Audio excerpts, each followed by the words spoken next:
संदीप ने अपनी माँ के कहने पर गांव में शादी कर ली थी। लड़की का नाम था सुनीता।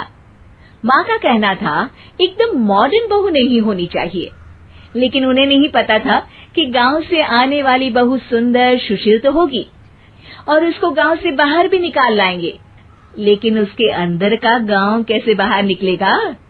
शादी के कुछ दिन बाद, माँ टिफिन तो देना जरा। बेटा अब तो स्कूल नहीं ऑफिस जाता है, माँ से नहीं अपनी बीवी से टिफिन मांगा कर। ओके माँ। सुनीता टिफिन ले आओ। एक किलो टिफिन, इसके अंदर पिस्ता डाल दिया है। पिस्ता? पिस्ता क्यों? सास जी ने बोला था ना कि आपको पिस्ता बहुत पसंद है। ओहो, मैंने पिस्ता नहीं पास्ता बोला था, पास्ता। पास्ता? कहीं होता है पास्ता? अरे बेटी तू रहने दे, मैं बना दूंगी। अच्छा किया कि पाव भाजी बनाने का नहीं बोला, वरना किसी के पाव बना देती है। सुनीता को बुरा लगता है, लेकिन उसकी नादान हरकतें कम नहीं होती। ऐसे ही एक दिन, अरे तुमने ये क्या लगाया है? अरे आप वो फूस फूस करके लगाते हैं ना, वही। डियो? का दियो? किसको दियो? अरे वही ना जिससे खुशबू आती है। हाँ सही पकड़े हैं। अच्छा लेकर तो आना। कौन सा डियो लगाया तुमने? अभी लेकर आते हैं जी। संदीप की बात मानकर सुनीता अंदर से खुशबू वाला फुसफुस लेकर आती है। ओएमजी! ओएमजी मतलब ओ माय गणेश ना। अरे ओएमजी छोड़ो, और ये खुशबू वाला फुसफुस की बात कर रही थी तुम? हाँ इसी की, फिर से सही पकड़े हैं। अरे देवी, लेकिन आप सही नहीं पकड़े हैं, ये डियो नहीं है। डियो नहीं है तो क्या लियो है? अरे ये रूम फ्रेशनर है, जिसको कमरे में छिड़कते हैं, खुद पर नहीं। कोई बात नहीं, माँ कहती थी आत्मा किराएदार है, शरीर एक किराए का कर्म। हम शरीर पे ये डाल लिए तो क्या फर्क पड़ जाएगा।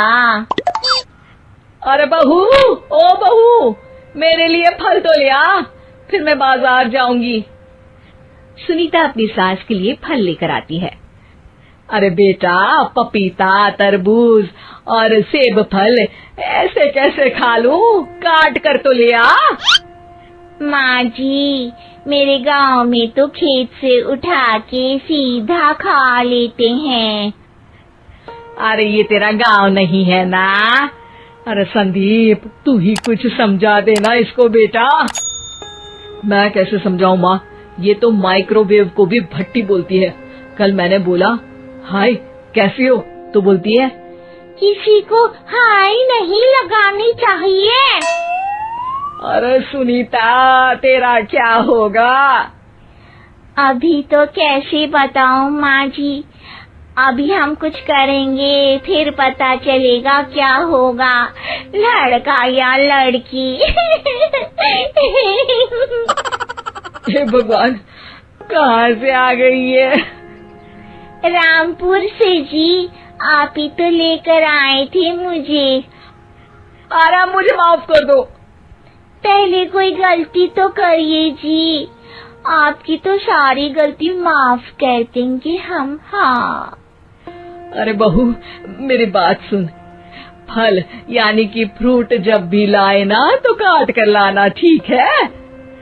जी ठीक है माँ जी, फल यानी फ्रूट यानी काट के लाऊंगी। सुनीता रोज ही कोई ऐसी हरकत कर देती जिसकी वजह से उसे घर में दो बातें सुननी पड़ती। एक दिन, माँ, मेरे बॉस घर पर आने वाले हैं शाम को। उनका बर्थडे है, फैमिली साथ नहीं रहती उनके, तो यही पार्टी कर लेंगे।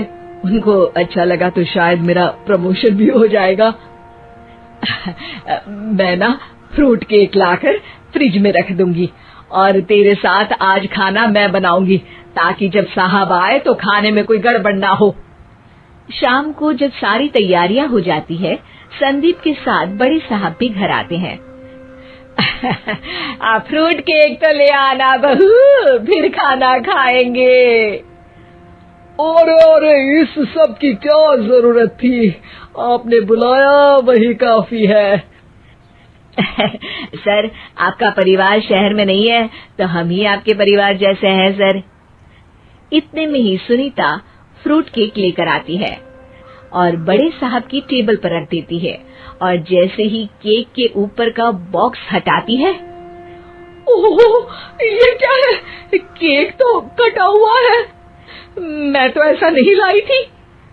आप मुझे शाबाशी दे सकती हैं माँ जी, मैंने ही केक काट दिया।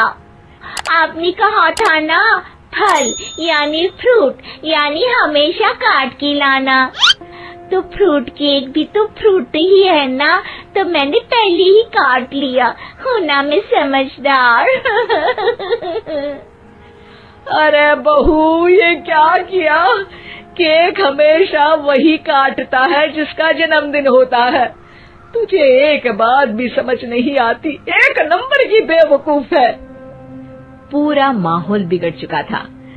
संदीप को लगने लगा था कि साहब उसे प्रमोशन तो दूर की बात है, कहीं डिमोशन ना दे दे, लेकिन साहब बीच में ही बोल पड़ते हैं। अरे कोई बात नहीं, ये इनकी बेवकूफी नहीं है, इनका भोलापन है। बेटा, आप कहाँ से हो? रामपुर गांव से। अरे वाह, गांव से? फिर तो आपके गांव में ताजे फल और सब्जियां मिलते होंगे। हाँ, सही पकड़े हैं। हम तो काटते भी नहीं, सीधा खा लेते हैं।